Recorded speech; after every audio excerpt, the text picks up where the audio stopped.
Hello, hello la communauté, je vous retrouve. Déjà, j'espère que vous allez bien. Je vous retrouve ce soir pour un challenge. J'ai découvert sur YouTube qu'il y avait certaines personnes sur certaines chaînes YouTube qui avaient lancé un challenge. Alors, qui a lancé le challenge en premier, je ne sais pas. Moi, j'ai découvert ce challenge de tarot sur la chaîne La Cabane des Cartes. Oui, je crois que c'est le nom de sa chaîne. La Cabane des Cartes. Et le challenge, parce que je regarde en même temps sur mon autre téléphone, enfin sur mon téléphone à moi perso, le challenge c'est Tarospection 10, tarot pour Tarospection 10, votre relation au tarot. Donc c'est pour mieux se découvrir, c'est de répondre à des questions en lien avec le tarot. Il y a toute une série de questions qui me semblent très intéressantes. J'ai pris un tarot pour illustrer, pour vous montrer au fur et à mesure, donc le tarot du corbeau. Donc si vous avez envie de vous lancer dans ce challenge de tarot, de répondre aux questions pour vous-même, pour vous découvrir à travers le tarot, pour voilà, découvrir quelle est votre relation, votre lien avec le tarot à un instant T, eh bien si ça vous intéresse, pourquoi pas. Alors les questions, je vais faire les réponses de manière spontanée, hein, j'ai rien préparé du tout. Première question. Donc il y a combien de questions? Il y a 10 questions. Pour Tarospection 10, bien évidemment. Bravo Julie. Si votre cheminement avec le tarot était un roman, quelle carte serait la couverture et pourquoi? Alors moi j'ai choisi la carte, et c'est la première carte qui est apparue en ouvrant le tarot, hein, comme quoi il n'y a pas de hasard. C'est le 7 de coupe.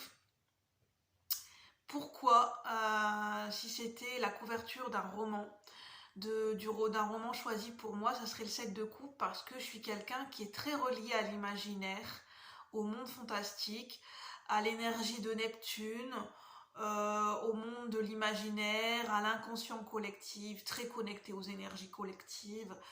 Ça me fait penser à l'énergie de Neptune, le 7 de coupe. Le 7 de coupe, ça peut être la barrière floue entre rêve et réalité, entre le monde de l'imaginaire, qui peut mener à la confusion, à l'illusion. J'aime bien traverser le monde des illusions. J'aime bien je suis quelqu'un, j'aime bien être dans mes fantasmes, dans mes illusions.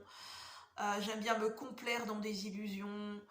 J'aime bien ne pas choisir. Voilà, j'aime bien avoir toutes les options devant moi. C'est aussi la question du choix, le 7 de coupe. Et je suis quelqu'un, j'ai du mal à m'engager, j'ai du mal à choisir et j'aime bien avoir toutes les possibilités sans faire de choix. Avoir le champ des possibles devant moi et rêvasser, imaginer. Je suis quelqu'un, je suis toujours en train de rêvasser plutôt que d'être ancré dans la matière. J'ai plutôt la tête tout le temps dans mon mental ou la tête dans les étoiles. Donc la carte du 7 de coupe me correspond bien. Et notamment aussi dans le domaine sentimental. J'aime bien rêvasser, voilà, rêvasser. Je suis quelqu'un qui m'invente des scénarios, donc le 7 de coupe, voilà, c'est tout à fait moi. Donc voici le 7 de coupe. Les coupes, c'est les émotions. Avec le tarot du corbeau. Donc la question, c'était, que je vous redise la question quand même. Donc dans tout cas, n'hésitez pas à vous installer confortablement pendant ce petit partage. À prendre un petit thé ou un café ou un chocolat ou tout ce que vous voulez, ou avec votre plaid. La première question, c'était si votre cheminement avec le tarot était un roman, quelle carte serait la couverture et pourquoi? Donc là, je viens de vous l'expliquer. Ensuite, si vous pouviez mélanger 2 jeux de tarot pour créer votre deck ultime, lequel choisiriez-vous? Lesquels choisiriez-vous? Ah, par contre, là, j'ai pas anticipé. Alors, je me retourne un petit peu, que je regarde, je mets sur pause et je reviens avec 2 tarots et je vous explique. Je reviens, je mets sur pause. À tout de suite, merci. Voilà, je suis revenue, merci d'avoir patienté, je les sélectionné les 2 tarots. Alors, si je devais mélanger 2 tarots pour en faire qu'un, et pourquoi? Lesquels seraient-ils? Eh bien, on a le tarot de Marseille revisité, le Alice Deck, Alice au Pays des Merveilles Deck, plus je le ferai matcher avec le tarot mystique de Catherine Wells-Stein. Pourquoi? Parce que je suis quelqu'un qui est plongé dans le monde de l'imaginaire, dans le monde fantastique, dans le monde un peu fantasmagorique, dans le monde des illusions, dans le Alice au Pays des Merveilles, c'est aller à la découverte de soi, à la découverte du monde, c'est questionner le monde. J'adore remettre en question les choses. Je suis quelqu'un de très mental, j'aime analyser, j'aime remettre les choses en question. Euh, J'aime pas les réponses toutes faites. Voilà. J'aime pas qu'on me contredise. Je suis un petit peu comme la reine de cœur. Voilà. J'aime bien rester sur ma vision des choses. C'est un petit peu moi. Et ça, c'est mon côté contrôle, hein, la Vierge qui contrôle, mon nœud sud en Vierge avec la Reine de cœur. Et mon côté enfant intérieur pour Alice au Pays des Merveilles, parce que je suis très reliée à mon âme d'enfant. J'aime beaucoup le monde de l'enfance, et puis tout cet univers coloré, cet univers un peu bizarre, un peu sans queue ni tête, du sens au non-sens, en contresens, ou les jeux des mots. C'est surtout dans Alice au Pays des Merveilles avec Lewis Carroll, c'est le jeu des mots. Le jeu des expressions, le jeu des mots, l'humour du chat Chester. Donc voilà pourquoi Alice au Pays des Merveilles. Et que le tarot mystique, c'est aussi un monde magique, un monde fantastique, le monde mystique. Où tout est mélangé, on a un peu de nature, on a voilà, un décor qui n'existe pas vraiment, un décor qui a été recréé. Donc voilà pourquoi je mettrai ces deux. Donc je vais vous montrer le dos, comme ça vous verrez un peu de cartes. Voilà pourquoi je choisirais ces deux tarots, pour n'en faire qu'un. Pour ce monde un peu magique, un peu fantasmagorique, fantabuleux, entre la limite du réel et de l'imaginaire, voilà, où il n'y a pas de convention, où il n'y a pas de normes. Voilà pourquoi je choisirais ces deux tarots pour n'en faire qu'un. Troisième question. Y a-t-il un jeu de tarot avec lequel vous n'accrochiez pas au départ mais qui a fini par vous séduire? Qu'est-ce qui a changé votre perspective? Un jeu de tarot avec lequel je n'accrochais pas. J'ai plutôt un oracle, mais j'ai pas un tarot, donc je vais réfléchir pour un tarot avec lequel je n'accrochais pas. Je réfléchis. Je réfléchis.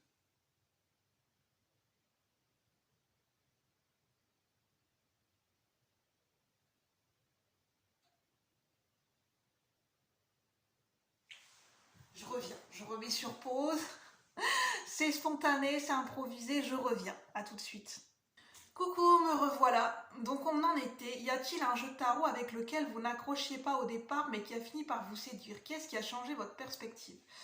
Alors je dirais, la séduction n'est pas complètement au rendez-vous avec ce tarot, je vais être honnête avec vous, donc je réponds pas totalement à la question, mais là je vois pas. Mais celui qui me vient en tête, c'est le tarot akashique de Sharon Ann Kingler, Sandra Ann Taylor.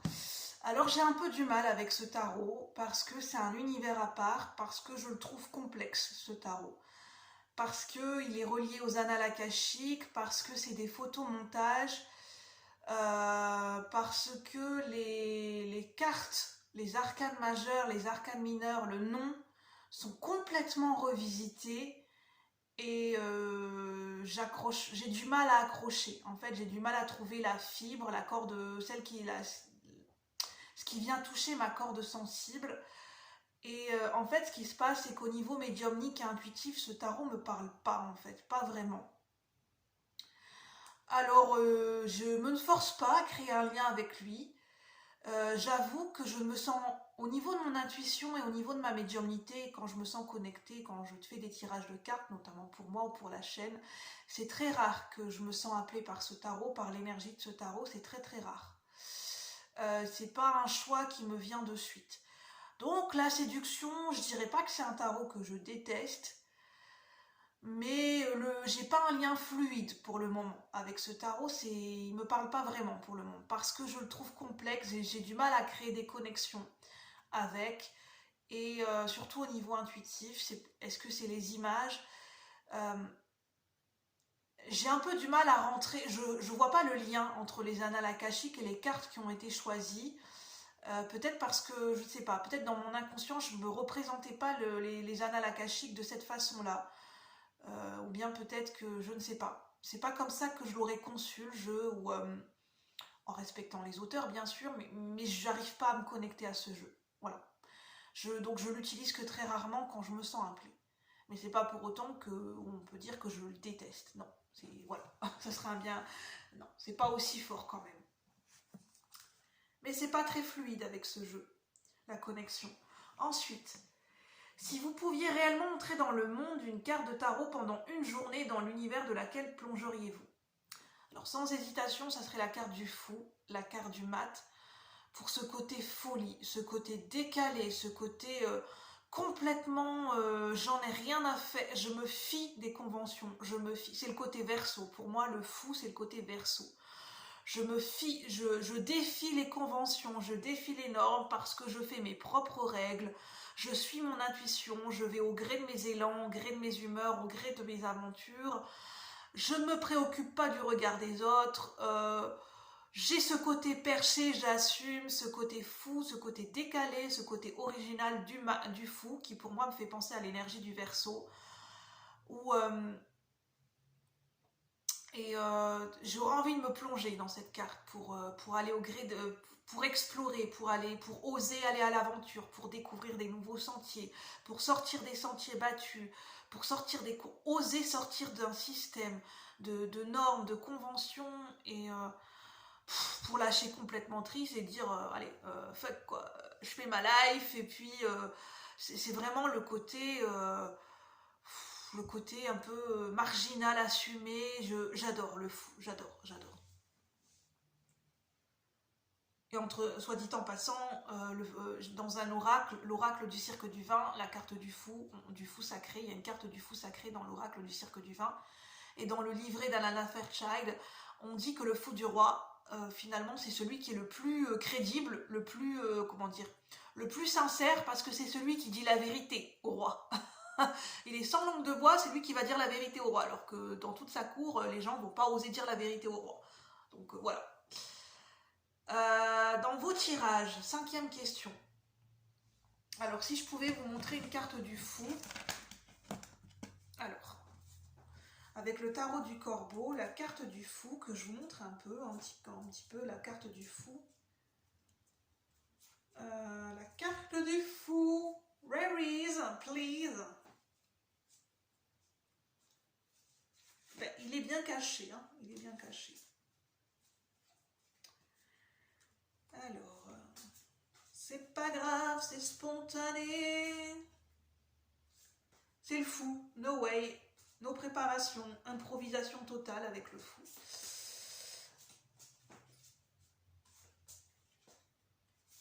Qui s'amuse des conventions. Qui fait sa vie, quoi, en fait, hein, le fou. Il fait sa vie. Et c'est cette bonne dose d'inconscience, en fait. L'inconscience assumée. Voilà, ce côté... pas toujours être dans la conscience ou dans la sagesse, alors qu'en fait le côté inconscient, le côté je pars à l'aventure, c'est quand même une forme de sagesse, c'est la sagesse du fou quoi. Et en plus je pense qu'il y a un oracle qui s'appelle comme ça, de je ne sais plus qui, de Colette Baron Reid. C'est la folie assumée. Bon, je ne le retrouve pas.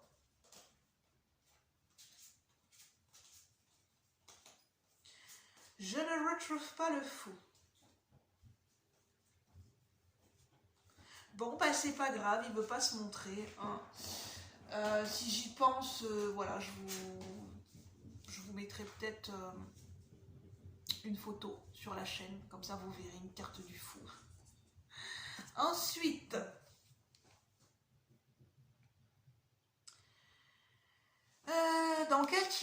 dans vos tirages, pardon, 5e question. Quelle carte trouvez-vous la plus changeante et versatile à interpréter? Alors, je la trouve pas forcément changeante dans l'interprétation des cartes, mais c'est récemment que je me suis aperçue on va dire que je prends plus en considération les deux faces d'une même pièce de monnaie du côté changeant de la carte du magicien, l'arcane majeur du magicien. Alors, le magicien, pour moi, c'est celui qui joue sur les limites, sur les frontières. Comment je pourrais expliquer ça? Le magicien, l'archétype du magicien, c'est celui qui va faire des tours de passe-passe, qui essaye de distraire l'attention des spectateurs pour cacher quelque chose, en fait, qui montre quelque chose dans la distraction pour ne pas révéler quelque chose d'autre, pour cacher quelque chose d'autre, attirer l'attention sur en fait, c'est cibler, c'est capter l'attention du public sur une chose qu'on a décidée, sur une chose sur lequel on a posé notre focus. C'est un petit peu celui qui fait des tours de passe-passe, le magicien, celui qui est malin, celui qui est... mais qui peut avoir dans ses côtés, qui peut tomber dans le côté manipulation, dans le côté un peu mentaliste. Le magicien, je le verrais un peu un côté mentaliste où voilà, je cerne un petit peu les gens, je peux manipuler un petit peu l'énergie, manipuler les esprits, donc ça c'est dans le côté plutôt extrême du magicien. Il y a ce côté flou de la barrière avec le magicien, je sais convaincre, j'ai du charisme, j'ai tous les pouvoirs en moi. Voilà, comment dire, je sais manifester, il y a ce côté magique, mais il y a aussi ce côté, le côté magique aussi qui peut être utilisé pour duper, pour faire semblant, pour faire des illusions, des tours de passe-passe, pour pas montrer quelque chose ou pas révéler son authenticité. Le fait de se brûler les ailes, avec le côté aussi un petit peu novice du magicien qui n'est pas expérimenté.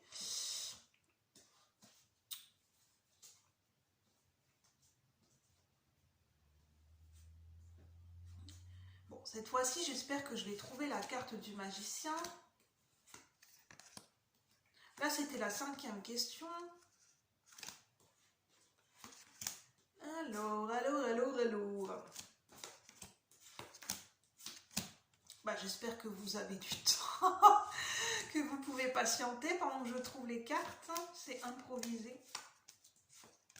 Merci de votre présence. Ah, ben le fou!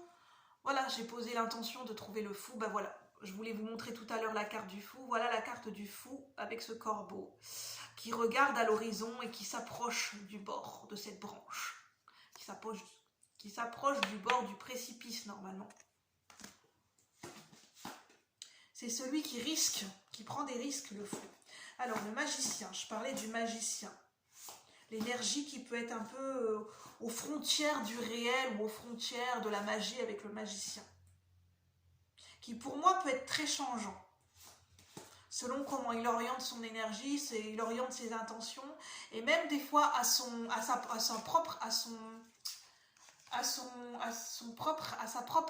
je ne sais plus comment on dit, sans s'en rendre compte, de manière inconsciente. Voilà la carte du magicien qui a tous les outils à sa disposition pour manifester ce qu'il souhaite. Voilà, pour moi le magicien c'est celui qui peut faire des tours de passe-passe, qui peut faire illusion, l'air de rien, qui peut distraire une foule, capter l'attention par rapport à ce qu'il a décidé de montrer. En fait, c'est le magicien, il décide de montrer ce qu'il a envie de montrer. Et si il n'a pas envie de montrer certaines facettes, c'est un côté un petit peu... je manipule aussi les énergies à mon avantage. Il y a un côté... pour moi, le magicien peut avoir un côté roublard aussi. Enfin, c'est mon interprétation du moment. Bien sûr, il y a le côté positif du magicien avec le fait d'être dans pleine possession de ses capacités pour manifester, d'être dans son leadership, d'être dans son pouvoir personnel, dans sa magie, d'être conscient de sa propre magie, de son pouvoir créateur. C'est ça aussi le magicien, bien évidemment. Alors, mais il y a les deux faces d'une même pièce de monnaie pour chaque arcane. Ensuite, 6e question. Une carte qui possède des qualités que vous admirez mais que vous trouvez difficiles à appliquer dans votre quotidien.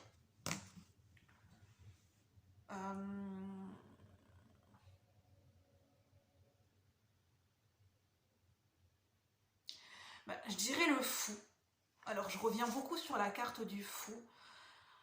C'est ce côté libre, ce côté je me détache du regard des autres, ce côté j'ose expérimenter sans me poser trop de questions, je pars à l'aventure sans forcément, sans attente, enfin sans le moins possible d'attente, sans chercher à avoir des résultats.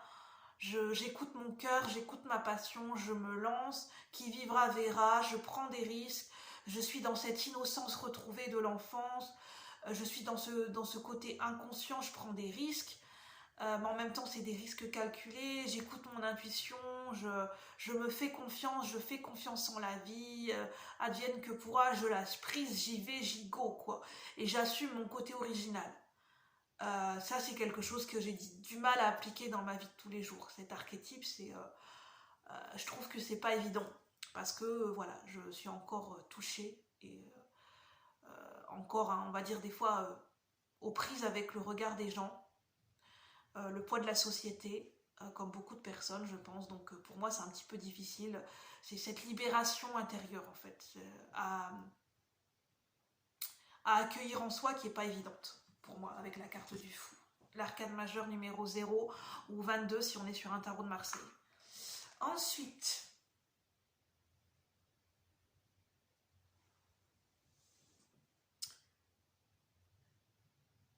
si vous pouviez ajouter un arcane majeur au tarot, quelle carte choisiriez-vous? Bah moi j'ai pensé tout simplement la carte de la vie. L'énergie de la vie par excellence. La vie, ben, c'est notre essentiel, c'est notre oxygène, c'est ce qui a permis de nous créer, voilà, c'est tout ce qui nous compose, c'est ce qui nous entoure. Ben, sans vie, on ne serait pas là, c'est tout ce qui nous donne de la vie.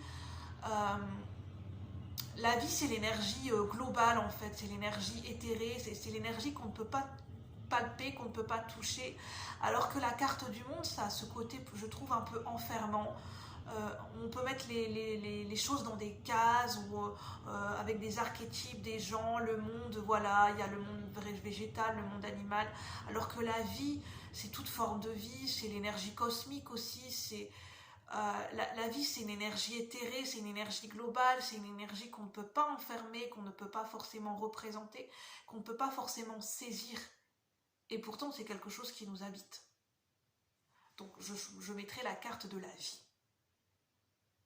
Donc c'était, si vous pouviez ajouter un arcane majeur au tarot, quelle carte choisiriez-vous de créer? Ensuite, 8e question, partagez une carte qui représente votre mantra actuel dans la vie. Intéressant.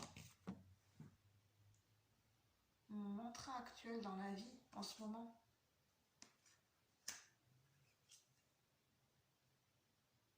Ben, je dirais que c'est le 4 d'épée. C'est le repos. Le repos du guerrier. Pour moi, ça serait ça mon mantra actuel. C'est de trouver la paix. De chercher la paix, d'accueillir, de trouver cette paix en moi. C'est cette quête de paix en fait. Cette quête de sérénité et de m'accepter comme je suis aussi. C'est un petit peu le repos du guerrier, le repos du mental.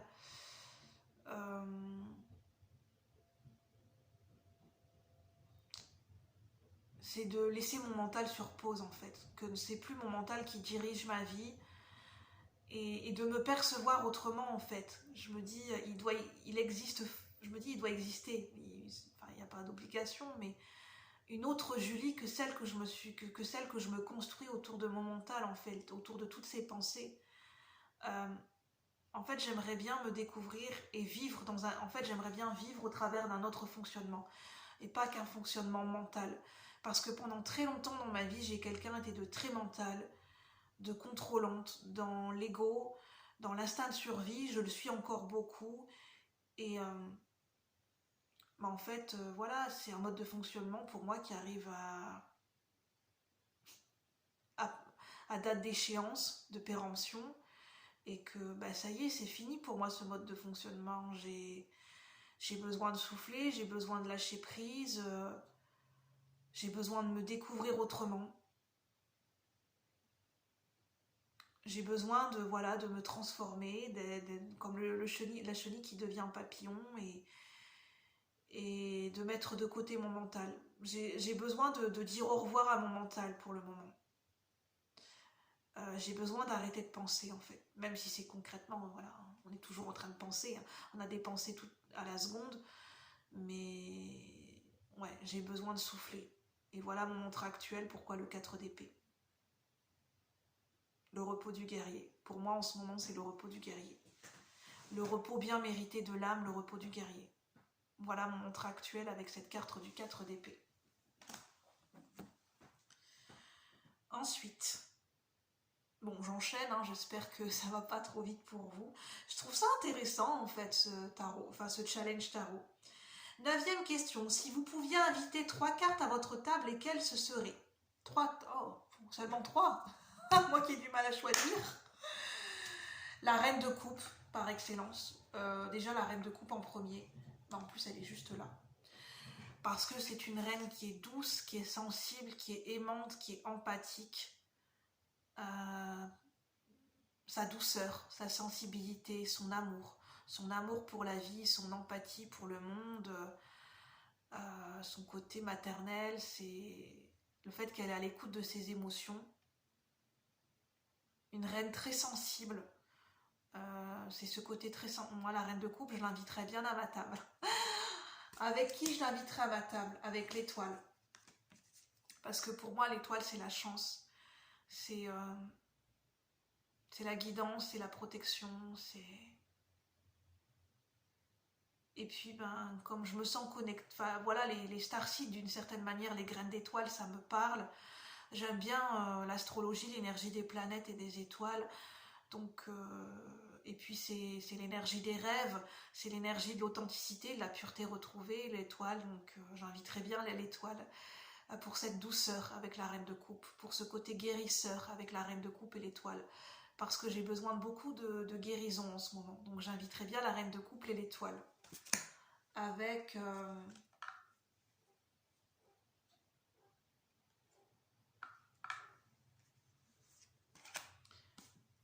le 4 d'épée finalement, parce que c'est aussi le repos du guerrier. Ça y est, on lâche prise, on peut souffler. En fait, pour moi, le 4 d'épée, c'est on n'a plus rien à prouver, on sort d'une grosse blessure émotionnelle, on sort d'un gros chagrin, on sort de difficultés émotionnelles avec le 3 d'épée, de quelque chose qui nous a fait mal au cœur et ça y est, enfin une pause, enfin on peut souffler et enfin peut-être on peut se dire qu'on n'a plus rien à prouver. Donc avec le côté guérisseur de l'étoile et le côté très sensible de la reine de coupe, j'inviterai ces 3-là à ma table. 2 arcanes majeures et une arcane mineure. Voilà. Ensuite, 10. Imaginez donner des conseils à la carte de tarot qui vous cause le plus d'appréhension, quelle serait-il? La carte de tarot qui me pose le plus d'appréhension.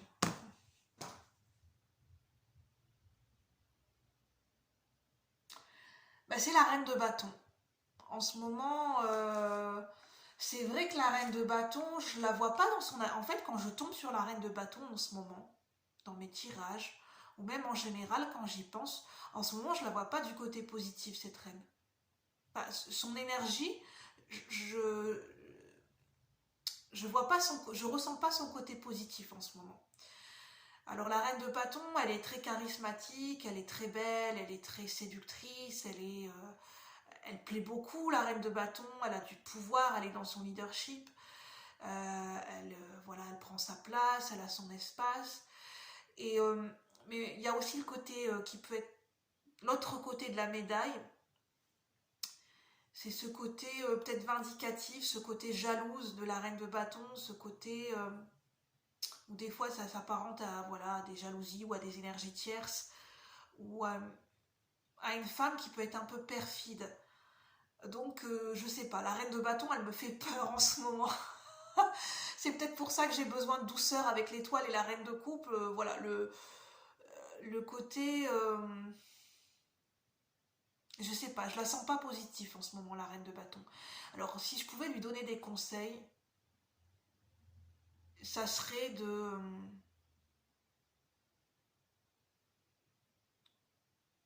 qu'elle se pose la question, cette reine de bâton, est-ce qu'elle est vraiment sûre d'elle? Est-ce qu'elle est confiante avec elle-même?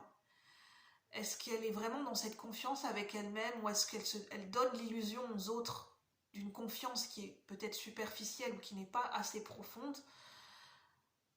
est-ce qu'elle n'est pas un peu trop, cette reine de bâton, qu'elle se pose la question si elle n'est pas dans ce côté très compétition avec les autres. Et de ce fait-là, bah, en fait, ça peut créer des énergies qui sont pas très cool, des énergies toxiques qu'elle pourrait véhiculer de par son comportement sans s'en rendre compte. Et puis de ce fait-là, les gens peut-être autour n'osent pas l'approcher, se sentent dévalorisés, et parce qu'il y a ce côté compétition, il y a ce côté un peu jalouse ou un peu... je sais pas comment expliquer. Bah, il y a plutôt des énergies négatives je sais pas, qui sont véhiculées dans son aura plutôt que le côté rayonnant, chaleureux de la reine de bâton, plutôt le côté charismatique sans en faire trop, le côté naturel, le côté créatif, sans pour autant vouloir écraser les autres. Là, je parle à l'aspect négatif de la reine de bâton. C'est ça que j'aurais envie de lui dire. La reine de bâton, je sais pas si je vais la trouver. Moi, en ce moment, elle me fait peur, cette reine de bâton. Quand je la vois dans les tirages, je sais pas, je la sens pas. Je la sens pas, la reine de bâton, en ce moment. Donc voilà, c'est peut-être son côté rentre-dedans, compétition, alors qu'à la base, la reine de bâton, elle n'a pas besoin de ça, en fait. C'est ça que j'ai envie de dire ça à la reine de bâton.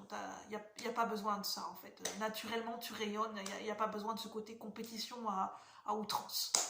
Bon, j'ai pas la carte de la reine de bâton, mais sur ce, on va en rester là. Je suis contente d'avoir participé à ce challenge Tarospection. Merci aux personnes qui ont proposé ce tarot, ce challenge Tarospection 10. Merci à la cabane des cartes de m'avoir fait découvrir ce challenge. Sur ce, je vous souhaite une bonne soirée. J'espère que ça vous a plu. Si ça vous a plu, n'hésitez pas à liker, à partager, et puis peut-être à faire les questions pour vous. Les questions, vous pouvez les retrouver sur la chaîne de la cabane des cartes, sur ce challenge Tarospection. Et puis moi, je vous retrouve bientôt pour de nouveaux partages. Bye bye la communauté. Merci de m'avoir suivi.